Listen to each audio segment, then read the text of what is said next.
Srinath Reddy Mittapalli YouTube ఛానల్కి స్వాగతం. అందరికీ నమస్కారం. నేను మీ శ్రీనాథ్ రెడ్డి మిట్టపల్లి. ఇవాళకి వచ్చి జనవరి 30, 2025 సంవత్సరం. ఇవాళ ముఖ్యాంశాల్లోకి వచ్చినట్లయితే జీసీసీ కంట్రీకి సంబంధించినటువంటి రైల్వే ప్రాజెక్ట్ ఏదైతుందో ఈ ప్రాజెక్ట్ 2030కి అందుబాటులోకి వచ్చేటువంటి అవకాశం ఉంటుందని చెప్పేసి తెలియజేస్తున్నారు. కువైట్లో దీనికి సంబంధించినటువంటి ప్రాజెక్ట్ని ఒక టర్కీకి సంబంధించినటువంటి కంపెనీ అయితే కనుక దక్కించుకుంది. సుమారుగా 2.4 మిలియన్ల వ్యయంతో ఈ ప్రాజెక్ట్ని కంప్లీట్ చేయడానికి.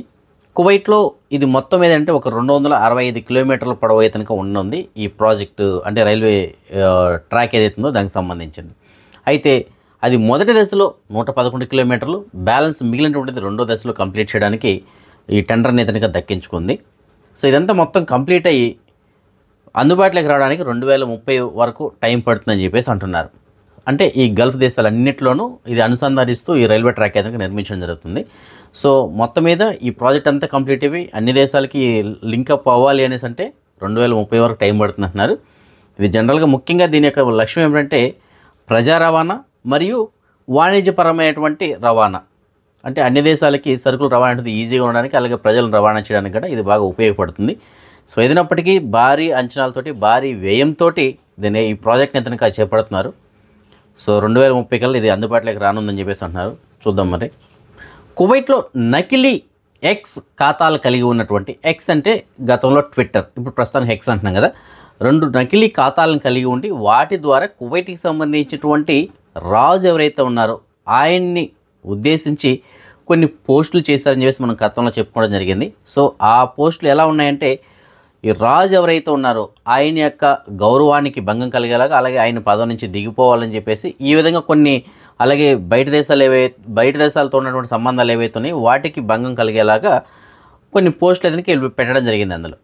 సో ఆ దృష్టిలో వాళ్ళని గతంలో అదుపులో తీసుకోవడం జరిగింది. ఆగస్టులో ఒకరిని, సెప్టెంబర్లో ఒకరిని అదుపులో తీసుకున్నారు. దీనిపైన పూర్తి విచారణ జరిపిన తర్వాత న్యాయస్థానం వాళ్ళకి ప్రస్తుతానికి శిక్షను కూడా విధించింది. ఒక వ్యక్తికి 2 సంవత్సరముల జైలు శిక్ష, అలాగే ఇంకొక వ్యక్తికి 4 సంవత్సరముల జైలు శిక్ష విధించింది.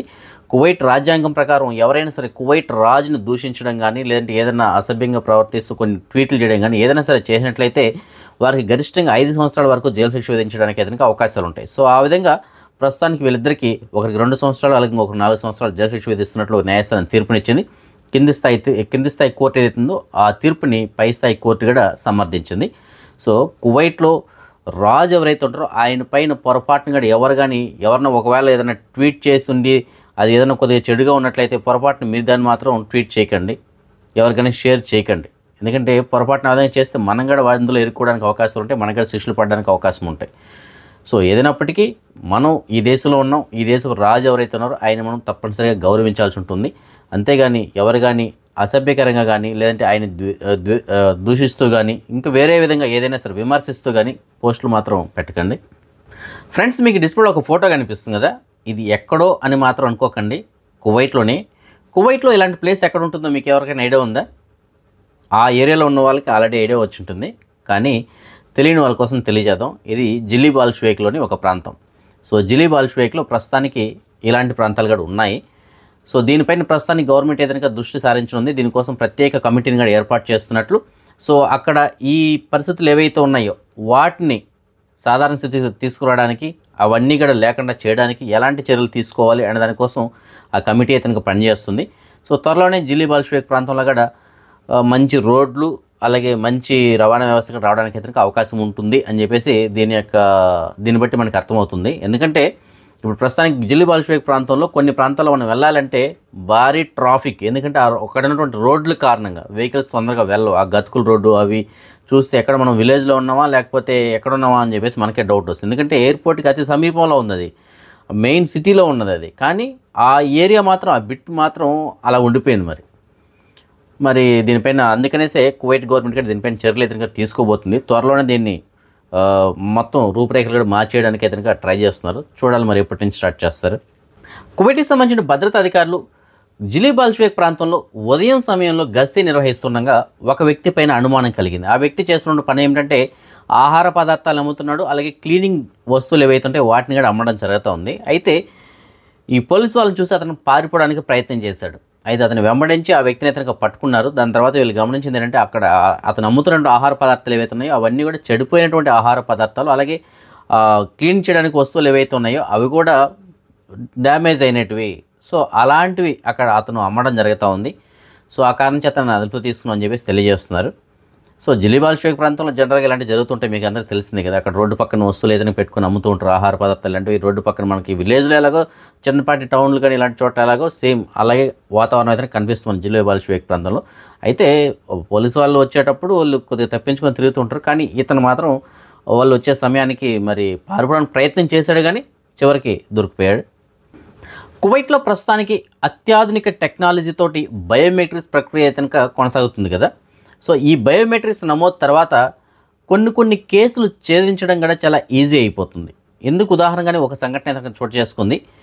ఒక వ్యక్తి ఈ కువైట్లో ఉన్నటువంటి ఈ మైదాన హవాలీలో ఉన్నటువంటి ఒక ఫిల్లింగ్ స్టేషన్, అంటే ఒక పెట్రోల్ బంక్, అది పెట్రోల్ బంక్లో ఒక షాప్ ఉంది.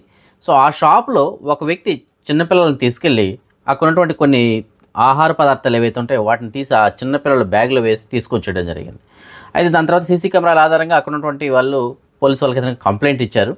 పోలీసు వాళ్ళు దీనిపైన ఫోటోలు ఏవైతే ఉన్నాయో వాటి ఆధారంగా అక్కడ ఉన్నటువంటి ఫింగర్ ప్రింట్స్ ఆధారంగా ఆ వ్యక్తి ఎవరు ఏంటనేది వాళ్ళు గుర్తించగలిగారు. సో దాని తర్వాత అతను ఎక్కడ ఉంటాడు ఏంటంటే పూర్తి డేటా అయితే ఈ బయోమెట్రిక్స్ కారణంగా వచ్చేసింది. సో అక్కడ ఇంటికి వెళ్ళారు, అతను అదుపులో తీసుకున్న తర్వాత అతను ఒప్పుకున్నాడు. అయితే ఇక్కడ కేసు ఆ చిన్నపిల్లలు ఎవరైతే బ్యాగ్లో పెట్టి చిన్నపిల్లల ద్వారా తీసుకొచ్చాడో ఆ పిల్లల పైన మాత్రం పెట్టలేదు. కోర్టులు కూడా అదే క్లియర్గా చెప్పడం జరిగింది. ఆ పెద్ద అతను ఎవరైతే ఉన్నారో అతని పైన మాత్రమే కేసు పెట్టినట్లు, పిల్లల విషయంలో మేము జోక్యం చేసుకోవాలని చెప్పేసి క్లియర్గా తెలియజేస్తారు. ఎందుకంటే చిన్నపిల్లల పైన వాళ్ళు ఏం తెలియదు పాపం, వాళ్ళకి అక్కడ చేసిన తప్పు పెద్దవాళ్ళు కాబట్టి పిల్లల బ్యాగ్లో తీసుకొచ్చారని చెప్పి పిల్లల పైన కేసు పెట్టడానికి లేదు అక్కడ. సో పెద్ద అతని పైన కేసు పెట్టారు. అయితే వీళ్ళకి తెలిసిందంటే ఆల్రెడీ అతనికి గతంలో నేర చరిత్ర అయితే ఉందంట. సో ఏదైనప్పటికీ అతను అదుపులో తీసుకున్నారు, అతనిపైన చట్టపరమైన చర్యలు తీసుకుంటామని చెప్పేసి తెలియజేస్తున్నారు. సో ప్రస్తుతానికి ఈ బయోమెట్రిక్స్ ప్రాసెస్ అవుతుందో దీని కారణంగా ఇలాంటి దొంగలు దొరుకుతున్నారు. అలాగే గతంలో ఎవరైనా ఫింగర్స్ పడి కువైట్కి పాస్పోర్ట్లు మార్చుకొని కానీ ఇలాంటి వేలు ముద్రలు మార్చుకొని వచ్చి ఉంటారు కదా, అలాంటి వాళ్ళు కూడా చాలామంది అయితే దొరికిపోవడం జరుగుతూ ఉంది. సో మళ్ళీ వాళ్ళని ఇంటికి పంపించేస్తున్నారు. సో బయోమెట్రిక్స్ అనేటువంటిది ఈ విధంగా ప్రస్తుతానికి కువైట్లో బాగా ఉపయోగపడుతుంది, నేరస్తులను పట్టుకోవడం కానీ అలాగే గవర్నమెంట్ కానీ బాగా అయితే ఉపయోగపడుతూ ఉంది అది. సో ఇక్కడనే కాదు, మన ఇండియాలో కూడా సేమ్ ఇదే పరిస్థితి. ఆంధ్రప్రదేశ్ మరియు తెలంగాణలో అయితే ఇండియా వ్యాప్తంగా ఈ రెండు రాష్ట్రాల్లో వేలు ముద్రల ఆధారంగా నేరస్తులను పట్టుకోవడంలో ఫస్ట్ ప్లేస్లో ఉన్నాయి ఆంధ్ర మరియు తెలంగాణ. సో బయోమెట్రిక్స్ అనేది ఆ విధంగా ఉపయోగపడుతున్నాయి ప్రస్తుతానికి. మన భారతదేశంలోనే మొట్టమొదటిసారిగా ఆంధ్రప్రదేశ్లో వాట్సాప్ గవర్నెన్స్ని తీసుకొచ్చింది ప్రభుత్వం. సో దీని యొక్క ముఖ్య లక్ష్యం ఏమిటంటే వాట్సాప్ ద్వారానే మనం కొన్ని సేవలు పొందడానికి అయితే అవకాశం ఉంటుంది. సో ప్రస్తుతానికి ఇవాళ ఆ సర్వీసులను ప్రారంభించారు. 150 సేవలను అయితే అందుబాటులో తీసుకొచ్చారు. ఈ సేవలు ఇంకా భవిష్యత్తులో పెరిగేటువంటి అవకాశాలు ఉంటాయి. సో ఉదాహరణకు చూసుకున్నట్లయితే బర్త్ సర్టిఫికేట్ కావచ్చు, డెత్ సర్టిఫికేట్ కావచ్చు, అలాగే రెవెన్యూ డిపార్ట్మెంట్కి సంబంధించినటువంటి సర్వీసులు కావచ్చు, అలాగే ఎలక్ట్రిసిటీకి సంబంధించినటువంటి సర్వీసులు కావచ్చు. సో ఈ విధంగా చాలా సర్వీసులు అయితే ఉంటాయి. త్వరలోనే ఈ టెంపుల్స్కి సంబంధించినటువంటి బుకింగ్, అంటే దర్శనాలకు సంబంధించిన టికెట్స్ ఉంటాయి కదా, సో వాటిని కూడా ఈ వాట్సాప్లో అయితే తీసుకోవడం జరుగుతుంది. ఈ సర్వీస్ కూడా చాలా ఫుల్ సెక్యూరిటీ తోటి మనం నిర్వహించడానికి అయితే అవకాశం ఉంటుంది. వాట్సాప్ అంటే ఎవరో మనల్ని హ్యాక్ చేస్తారు, ఏదో చేస్తారని ఉండదు. సో డైరెక్ట్గా ఇదేంటంటే మనల్ని అథెంటికేషన్ ఉంటాయి. సో వాట్సాప్ ద్వారా మనం చేస్తుంటాం, కానీ ఇదంతా కూడా గవర్నమెంట్ సర్వర్కి కనెక్ట్ అయి ఉంటుంది. సో మనకి ఏదైనా ఒక సర్టిఫికేట్ వచ్చినా సరే ఆ సర్టిఫికేట్ పైన క్యూఆర్ కోడ్ వస్తుంది. ఆ క్యూఆర్ కోడ్ని స్కాన్ చేస్తే డైరెక్ట్గా గవర్నమెంట్ వెబ్సైట్లోకి తీసుకెళ్తుంది, అక్కడ ఓపెన్ చేసి చూపిస్తుంది. సో అప్పుడు మనకే తెలిసిపోతుంది అది ఒరిజినల్ డూప్లికేట్ అని చెప్పేసి. ఎందుకంటే ఒకవేళ ఎవరైనా మనకి డూప్లికేట్ సర్టిఫికేట్ పంపించినా సరే అది ఈజీగా ఐడెంటిఫై అయిపోతుంది ఇక్కడ. సో దానిపైన క్యూఆర్ కోడ్ అనేది ఒకటి వచ్చేస్తుంది. ఇప్పుడు మన కువైట్లో వీసా వస్తే వీసా పైన క్యూఆర్ కోడ్ ఎలా ఉంటుంది ఈ వీసాలకి, దాన్ని స్కాన్ చేస్తే ఆ వీసా ఒరిజినల్ కాదా తెలిసిపోతుంది సింపుల్గా. గవర్నమెంట్ వెబ్సైట్లో ఓపెన్ అవుతుంది. అది డూప్లికేట్ అయితే వెబ్సైట్లో ఓపెన్ అవ్వదు, మామూలుగా అది పేజ్గానే ఓపెన్ అవుతుంది. సో ఇక్కడ ఏంటంటే డైరెక్ట్ గవర్నమెంట్కి లింక్ అప్ అయి ఉంటుంది. సో ఈ విధంగా మంచి సెక్యూరిటీ తనకు ఉంటుందని చెప్పేసి అంటున్నారు. సైబర్ నేరగాళ్ళు ఏమీ చేయడానికి లేకుండా మంచి బందోబస్తు తోటి ఆ సర్వీస్ని ఏదైనా ప్రస్తుతానికి తీసుకొచ్చారు. సో ఇది చాలా మంచిది అని చెప్పేసి భావిస్తున్నారు. ఎందుకంటే మనం ఎక్కడికి వెళ్ళాల్సిన అవసరం లేదు. కూడా ఫర్ ఎగ్జాంపుల్ ఒక బర్త్ సర్టిఫికేట్ కావాలి, మామూలుగా అయితే ఎక్కడెక్కడ మనం తిరిగి తెచ్చుకోవాల్సి ఉంటుంది. అది అయితే ఇప్పుడు అలాంటి పని లేకుండా వాట్సాప్ ద్వారానే మనం సర్వీస్ని ఏదైనా పొందొచ్చు. అలాగే డెత్ సర్టిఫికేట్లు కావచ్చు, కరెంటు బిల్లులు కావచ్చు, అలాగే మనకి ఏదైనా ఆస్తి పన్ను కావచ్చు, అంటే అలాగే ఇంటికి సంబంధించిన డాక్యుమెంట్స్కి సంబంధించినట్టు కావచ్చు, ఎనీథింగ్ ప్రతి ఒక్క సర్వీస్ కూడా ఇకపైన మనకి ఆంధ్రప్రదేశ్లో వాట్సాప్లోనే మ్యాక్సిమం అందుబాటులో అయితే ఉండనున్నాయి. ప్రస్తుతానికి 150 సేవలు, మళ్ళీ త్వరలోనే సెకండ్ స్టేజ్లో ఇంకొన్ని సేవలు అయితే యాడ్ కానున్నాయి. సో ఏదైనప్పటికీ ఇది ఒక మంచి పరిణామం అని చెప్పేసి మనం చెప్పుకోవాలి. ఇది బాగా సక్సెస్ అవ్వాలని చెప్పేసి ప్రజలందరికీ చేరువలో వాళ్ళ ఫోన్లో నుంచి అన్ని సర్వీసులు పొందేటువంటి అవకాశం రావాలని చెప్పేసి మనం అయితే ఆశిద్దాం. ఎందుకంటే 1995 ఆ ప్రాంతంలో ఈ సేవ అని చెప్పేసి తీసుకొచ్చారు. అంతకుముందు వరకు ఈ సేవ అనేది ఉండేది కాదు. ఈ సేవ అంటే అందరూ అప్పుడు ఆశ్చర్యపోవాలి, ఏంది ఇది సర్వీస్ అని చెప్పేసి. దాని తర్వాత ఈ సేవ అనేది ఎంత బాగా ఉపయోగపడుతుందో అందరికీ మీకు అందరికీ తెలుసు. ఇప్పుడు ఈ వాట్సాప్ గవర్నెన్స్ ఇది ఇప్పుడు అందరికీ కొత్తగా ఉండొచ్చు, కానీ రానున్న రోజుల్లో ఇది అందరికీ చాలా సులువుగా యూజ్ చేసుకోవడానికి అయితే అవకాశం ఉండొచ్చు. ఎందుకంటే ఇప్పుడు ఈ ఫోన్పేలు, గూగుల్ పేలు ఉన్నాయి. అవి కూడా స్టార్టింగ్లో వచ్చినప్పుడు మొత్తం డిజిటల్ ఇండియా అన్నప్పుడు ఈ ఫోన్పే అంటే ఫోన్పే ఎవరు యూజ్ చేస్తారు, అది ఎలా అవుతుంది, అది ఇది అని చెప్పేసి చాలా కామెంట్స్ వచ్చాయి అప్పుడు. కానీ ఇప్పుడు చూడండి, రోడ్డు పక్కన కూరగాయలు అమ్ముకునే వాళ్ళు కావచ్చు, రోడ్డు పక్కన టెంకాయలు అమ్ముకునే వాళ్ళు కావచ్చు, అలాంటి వాళ్ళ దగ్గర కూడా ఫోన్పే ఉంది. వాళ్ళు దాన్ని కూడా యూజ్ చేస్తారు. ఆఖరికి కొంతమంది బెగ్గర్స్ కూడా ఫోన్పే యూజ్ చేయడం జరుగుతూ ఉంది. నా దగ్గర చిల్లర లేదంటే ఓకే ఫోన్పే స్కాన్ చేసి, అలాంటి సిచ్యువేషన్ వచ్చింది మన ఇండియాలో. సో టెక్నాలజీ అనేది ఆ విధంగా డెవలప్ అవుతుంటుంది. సో ఆ విధంగా డెవలప్ అవుతూ ఉంది ప్రస్తుతానికి. సో ఇది కూడా ప్రజలందరికీ బాగా ఉపయోగపడాలని చెప్పేసి మనం అయితే ఆశిద్దాం. అమెరికాలో ఇవాళ ఒక ఘోర విమాన ప్రమాదం జరిగింది. దీనికి సంబంధించిన మనం చూసుకున్నట్లయితే ఒక విమానం లాస్ ఏంజల్స్లో ఉన్నటువంటి ఎయిర్పోర్ట్లో దిగవలసి ఉంది, దిగడానికి రెడీ అవుతూ ఉంది. అయితే ఇదే సమయంలో సైన్యానికి సంబంధించిన ఒక హెలికాప్టర్ ఆ విమానాన్ని ఢీకొనింది. ఆ ఘటనలో ఆ విమానం మరియు హెలికాప్టర్ గాల్లోనే మంటలు అంటుకున్నాయి. అక్కడే పక్కన ఉన్నటువంటి నదిలో పడిపోయాయి రెండు కూడా. సో ఆ నదిలో ఆ సమయానికి ఉన్నటువంటి టెంపరేచర్ ఎంత తెలిసిన -1 నుంచి -2 డిగ్రీల సెంటీగ్రేడ్. సో ఒకవేళ ఎవరైనా పొరపాటున అందులో ప్రాణాలతో పడినా కూడా ఈ కోల్డ్ షాక్ తగిలి వాళ్ళు ప్రాణాలు కోల్పోవడానికి అయితే అవకాశాలు ఉంటాయి. సో ఆ విధంగా ప్రస్తుతానికి వాళ్ళు చెప్తున్నారు ఏంటంటే మ్యాక్సిమం అందరూ కూడా ప్రాణాలు కోల్పోయి ఉండొచ్చు అని చెప్పేసి అంటున్నారు. విమానంలో 9 సిబ్బంది మరియు 60 మంది ప్రయాణికులు అయితే ఉన్నారు. సో అందరూ కూడా ప్రాణాలు కోల్పోయి ఉండొచ్చు అని చెప్పేసి అంటున్నారు. 60 మంది అయితే చెప్తున్నారు ప్రస్తుతానికి లెక్క. మరి మిగతా 9 పరిస్థితి ఏమిటంటే దానికి సంబంధించిన డేటా అయితే ఇంకా లేదు. కానీ మొత్తం ఏంటంటే 60 మంది అయితే ఇప్పటి వరకు ప్రాణాలు కోల్పోయినట్టు తెలియజేస్తున్నారు. కానీ మ్యాక్సిమం అందరూ కూడా ప్రాణాలు కోల్పోయేదానికి అవకాశాలు ఉంటాయని చెప్పేసి అంటున్నారు. ఎందుకంటే అక్కడ ఉన్నటువంటి వాతావరణ పరిస్థితులు చూడండి. మరి వాళ్ళ యొక్క టైం ఎలా ఉందో, గాల్లో ఇంకా దిగడానికి రెడీ అయిపోయారు. ఒక 2-3 నిమిషాలు అంటే ఎయిర్పోర్ట్లో దిగేస్తారు. 2-3 నిమిషాలు కూడా అవసరం లేదు, ఇంకా ల్యాండింగ్కి రెడీ అవుతుంది అది. ఈ సమయంలో హెలికాప్టర్ ఢీకొనింది ఆ విమానాన్ని గాల్లోనే. సడన్గా మంటలు పక్కన ఉన్నటువంటి నదిలో పడిపోయింది. మరి వాళ్ళ టైం అలా ఉంది మరి. సో ఎవరైతే ప్రాణాలు కోల్పోయారో వారి యొక్క ఆత్మశాంతి చేకూరాలని చెప్పేసి మనం కోరుకుందాం. కువైట్లో ఈ వారాంతంలో వాతావరణం కొద్దిగా చల్లగా ఉండనుంది. పగటి వేళల్లో గరిష్టంగా 20 నుంచి 22 డిగ్రీల సెంటీగ్రేడ్ ఉండగా రాత్రి వేళల్లోకి వచ్చేటప్పటికి 7 నుంచి 9 డిగ్రీల సెంటీగ్రేడ్ మాత్రమే నమోదు కానుంది. అలాగే తేలికపాటి ఈదురు గాలులు కూడా వీయడానికి అవకాశం ఉంటుందని చెప్పేసి అంటున్నారు. అంటే చల్లటి గాలులు అయితే కనుక వీయనున్నాయి. ఫ్రెండ్స్, మన సబ్స్క్రైబర్ ఒకరు మనకి జహరా ప్రాంతం నుంచి మెసేజ్ పెట్టడం జరిగింది. మన తెలుగు వారికి సంబంధించినటువంటి ఒక మతాంలో పనిచేయడానికి, రెస్టారెంట్లో పనిచేయడానికి ఒక వంట మాస్టర్ కావాలని చెప్పేసి అంటున్నారు. తెలుగు వాళ్ళు మాత్రమే కావాలని చెప్పేసి అంటున్నారు. సో మీలో ఎవరికైనా సరే వంటకాలు చేయడం బాగా వచ్చినటువంటి మాస్టర్ ఎవరైనా సరే ఉన్నట్లయితే, రెస్టారెంట్లో పనిచేయడానికి మీకు ఇంట్రెస్ట్ ఉన్నట్లయితే, మీకు నేను డిస్ప్లేలో వాళ్ళకి సంబంధించిన నెంబర్ అయితే నీకు ఇస్తాను. పూర్తిగా కనుక్కొని మీకు నచ్చితే వెళ్ళొచ్చు. కావాలంటే వాళ్ళు అకామగడ చేంజ్ చేసుకుంటామని చెప్పేసి అంటున్నారు.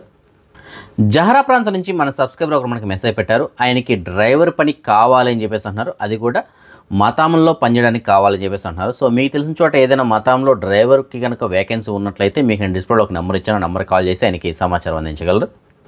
ఇవాళ మనస్వి అనేటువంటి పాప పుట్టినరోజు జరుపుకోవడం జరుగుతుంది. ఆ పాప యొక్క పెద్దమ్మ మరియు పెద్దనాన్నలు కువైట్లో ఉన్నారు. వారు శుభాకాంక్షలు తెలియజేస్తున్నారు. ఇంకా ఎవరైనా మన సబ్స్క్రైబర్స్ యొక్క పిల్లలు వాళ్ళు పుట్టినరోజు జరుపుకుంటే వారికి కూడా నా తరపున, అలాగే మన ఛానల్ సబ్స్క్రైబర్స్ అందరి తరపున పుట్టినరోజు శుభాకాంక్షలు. అదే మనం ఈ మనీ ఎక్స్చేంజ్ విషయానికి వచ్చినట్లయితే ప్రస్తుతానికి ఒక కువైట్ అయితే మనం భారతదేశం రూపీస్లో సుమారుగా $279.50 ఉంది. బంగారం విషయానికి వచ్చినట్లయితే మాలియాలో ఉన్న సూకల్ వత్తెలటువంటి షాప్ నెంబర్ 121లో ఉన్న ఎఫ్కే జ్యువెలర్స్ వాళ్ళు మనకు అందించిన సమాచారం మేరకు 22 క్యారెట్ల బంగారం ప్రస్తుతానికి ఒక గ్రామ్ ధర $25,338 ఉంది. అదే 24 క్యారెట్ల బంగారం అనగా బిస్కెట్ల రూపంలో బంగారం ప్రస్తుతానికి ఒక గ్రామ్ ధర $27,631 ఉంది. సో ఈ ఫ్రెండ్స్ ప్రస్తుతానికి అప్డేట్స్. రేపు రాత్రి 9 గంటలకు వచ్చిన వీడియోలో మరిన్ని అప్డేట్స్ కలుసుకుందాం. అందరికీ సెలవు. జై హింద్. అండ్ నేను మీ Saddam Hussain. So please do subscribe Srinath Reddy Mittapalli YouTube channel.